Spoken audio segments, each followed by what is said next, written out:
आज हम देखेंगे क्लास 6 की वर्कशीट नंबर 25 और विषय है सामाजिक अध्ययन। आज का टॉपिक है डॉक्टर भीमराव अंबेडकर। भारत के एक महान नेता डॉक्टर भीमराव अंबेडकर ने जातीय व्यवस्था पर आधारित भेदभाव के अपने अनुभव के बारे में लिखा है। ठीक है, मतलब कि वो भी थोड़ी नीची जाति के होंगे, तो पहले हमारे इधर बहुत जाति का भेदभाव किया जाता था, उसी के ऊपर वो भी गुजरे थे और उन्होंने लिखा है अपने अनुभवों के बारे में।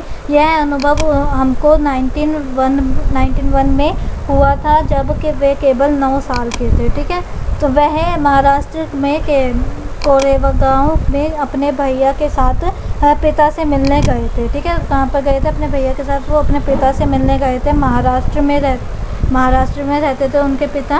तो उसके बाद क्या है, बड़ी देर हमने इंतज़ार किया पर कोई नहीं आया। ठीक है, 1 घंटा बीत गया तो स्टेशन मास्टर पूछने आ गए।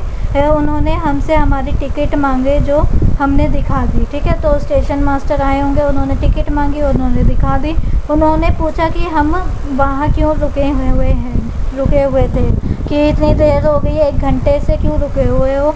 हमने बताया कि हमें कोरेगांव जाना है और हम पिताजी या अपने नौकर के आने का इंतज़ार कर रहे हैं। ठीक है, मतलब कि हम या तो पिताजी आएंगे हमें लेने या तो फिर नौकर आएगा हमें लेने, लेकिन दोनों में से कोई भी नहीं पहुंच पाया है। मतलब अभी तक कोई भी नहीं पहुंच पाया था और अब हमें पता नहीं था कि कोरेगांव कैसे पहुंचते हैं। ठीक है, हमने बहुत अच्छे कपड़े पहन रखे थे। हमारे कपड़ों और बालों में कोई भी अंदाज़ा लगा सकता था कि हम अछूत के बच्चे हैं। मतलब कि उन्होंने बहुत ही अच्छे कपड़े पहने हुए थे, बाल भी अच्छे से सेट कर रखे थे, तो उन्हें देख के ये कोई नहीं कह सकता था कि ये नीची जाति के या अछूत जाति के वाले बच्चे हैं। फिर उसके बाद क्या था नेक्स्ट, निश्चय ही स्टेशन मास्टर को लगा कि हम ब्राह्मण बच्चे हैं। तो अगर अच्छे कपड़े पहन रखे हैं तो उन्हें लगा कि ब्राह्मण बच्चे होंगे, तभी वो उनसे पूछने आए। हमारी मुश्किल को देखकर परेशान हुए, जैसे कि हिंदुओं में होता ही है। स्टेशन मास्टर ने हमसे पूछा कि हम कौन हैं। बिना एक पल भी सोचे मेरे मुंह से निकल गया था हम बाहर हैं जस्ट अ मिनट। तो फिर उन्होंने क्या कहा, जब जैसे कि इंडियंस करते हैं बहुत परेशान हो जाते हैं, तो वैसे स्टेशन मास्टर ने पूछ लिया कि तुम हो कौन। तो उसने बिना कुछ सोचे समझे क्या कह दिया, हम बाहर हैं महार हैं। तो जो मुंबई में जो महार होते थे वो बहुत ही अछूत जाति के माने जाते थे। उनको एकदम से धक्का लगा, वह चकित रह गए। उनके चेहरे पर अचानक परिवर्तन हुआ, कि एकदम से वो हैरान से हो गए और जो जैसे पहले स्माइली वाला फेस होगा तो अब गुस्से वाला फेस हो गया होगा। हमने देख लिया कि अजीब सी घृणा की भावना उन पर हावी हो गई।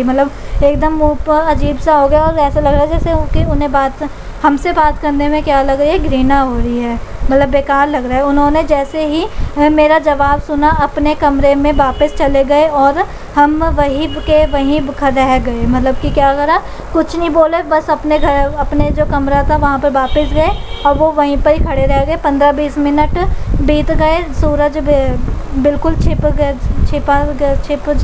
सा गया था, शाम होने वाली थी और पिताजी नहीं थे और ना ही उनका नौकर। और अब स्टेशन मास्टर हमें छोड़कर चले गए थे। ना ही पिताजी आए, ना ही उनका कोई नौकर आया और स्टेशन मास्टर भी उनकी जाति सुनकर चला गया।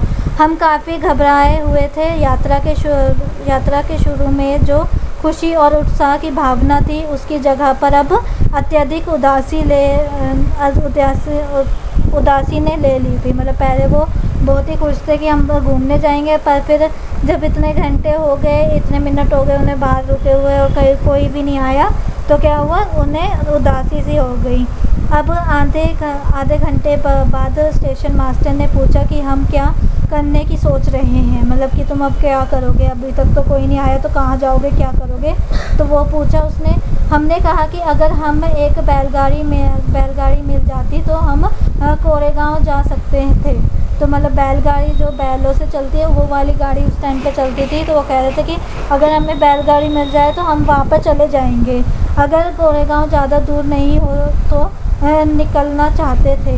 वहाँ किराए पर कई क्या मिलती हैं, बैलगाड़ियाँ चल रही थी, मतलब किराए पे पैसे दो और बैलगाड़ियाँ ले लो। लेकिन मैंने स्टेशन मास्टर को जवाब दिया था कि हम महार हैं, ठीक है, वो नीच जाति के हैं। उनका पता सबको चल गया था। कोई भी गाड़ीवान अछूत वर्ग की सवारी को ले जाकर अपने आप को गंदा और नीचा नहीं बताना चाहता था। मतलब कि कोई उन्हें अपनी घोड़े गाड़ी देगा ही नहीं, अपनी घोड़े वाली जो गाड़ी होती थी वो उन्हें देगा ही नहीं, क्योंकि वो महार थे। उसके बाद क्या है, हम दो गुने किराए देने को तैयार थे। मतलब कि अगर वो 30 रुपये ले रहे हैं तो वो उन्हें 60 रुपये देने को तैयार थे, पर तब भी वो क्या नहीं करते थे, वो देने को तैयार नहीं थे अपना घोड़ा। हमें समझ नहीं आ रहा था कि क्या करें। फिर उन्हें कोई समझ में नहीं आया कि क्या करें। अब हम कोई गाड़ी देने को तैयार नहीं है और कोई लेने को नहीं आया, तो अब क्या करेंगे। अब ये सूत्र कहाँ है, मतलब कहाँ से लिया गया है। डॉक्टर भीमराव अंबेडकर राइटिंग एवं स्पीच खंड 12, ये वसंत मोहन और मुंबई शिक्षा विभाग महाराष्ट्र सरकार की एक ये बुक है, वहाँ से लिया गया है। अब प्रश्न देख लेते हैं। बच्चे पैसा देने को तैयार थे, फिर भी गाड़ी वालों ने उन्हें ले जाने से मना कर दिया, क्यों। तो क्यों मना कर दिया, तो हम ऐसे कैसे लिखेंगे, बच्चे पैसे देने के लिए तैयार थे लेकिन गाड़ी वालों ने इसलिए मना कर दिया क्योंकि। आप यहाँ से लिखोगे क्योंकि से, ठीक है। तो अभी हम क्या करते हैं, लिखते हैं यहाँ पर। तो क्या लिखेंगे हम यहाँ पर, क्योंकि।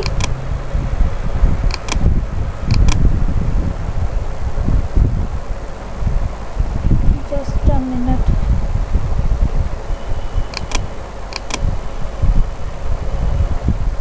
तो देखो आप यहाँ पर लिखोगे क्योंकि, क्यों को हटाओगे क्वेश्चन में से और क्योंकि लिखोगे। फिर लिखोगे क्योंकि कोई भी गाड़ी वाहन अछूत वर्ग की सवारी को ले जाकर अपने आप को गंदा और नीचा नहीं बताना चाहता था, इसलिए वो क्या कर रहे थे। आप इतना लिखोगे बस, ठीक है। ये आपका फर्स्ट वाले का आंसर हो गया। उसके बाद आते हैं सेकंड वाले पे। स्टेशन पर लोगों ने डॉक्टर भीमराव अंबेडकर और उनके भाइयों के साथ कैसे भेदभाव किया। तो हम यहाँ पर देखो लिख सकते हैं, जब वो मतलब स्टेशन मास्टर ने क्या करा उनके साथ, वो लिख सकते हैं। जैसे कि स्टेशन मास्टर ने पूछा उनसे कि तुम कौन हो, कौन सी जाति के हो। जैसे यहाँ पर लिखेंगे, स्टेशन मास्टर ने हमसे पूछा कि हम कौन हैं। बिना एक पल सोचे ही मेरे मुंह से क्या निकल गया, हम बाहर हैं, महार हैं। तो वो जो मुंबई में महार जो होते हैं वो अछूत जाति के होते हैं। उनका उन्हें एकदम से क्या लगा, धक्का लगा। उनके चेहरे पे अचानक से परिवर्तन हुआ। हमें देख लिया कि अजीब, मतलब उन्हें पैर लग गया था कि हाँ ये हमसे अजीब से घृणा से कर रहे हैं। उन्होंने जैसे ही मेरा जवाब सुना, क्या करा, वहाँ से वो अपने कमरे में वापस चले गए। सिर्फ इतना ही आप लिखोगे, ठीक है। और वह वहाँ खड़े रह गए, यहाँ तक लिखोगे, ठीक है। कि उन्होंने पूछा, फिर उन्होंने जैसे ही बताया वैसे ही उसके छक्के छुड़ गए और फिर बस वो वापस चला गया और उन्हें वहीं पर ही खड़ा रहने दिया। तो ये आप सेकंड वाले में लिख लोगे आंसर। और इसी के साथ आपकी वर्कशीट भी कंप्लीट हो गई है, क्योंकि आपके पास आज के वर्कशीट में 2 ही क्वेश्चंस थे। और आई होप आपको वीडियो अच्छी लगी हो। अगर अच्छी लगी है तो प्लीज़ लाइक कीजिए। चैनल पर नए हो तो सब्सक्राइब करना बिल्कुल ना भूलें और कमेंट में रिव्यू ज़रूर दें कि आपको वीडियो कैसी लगी।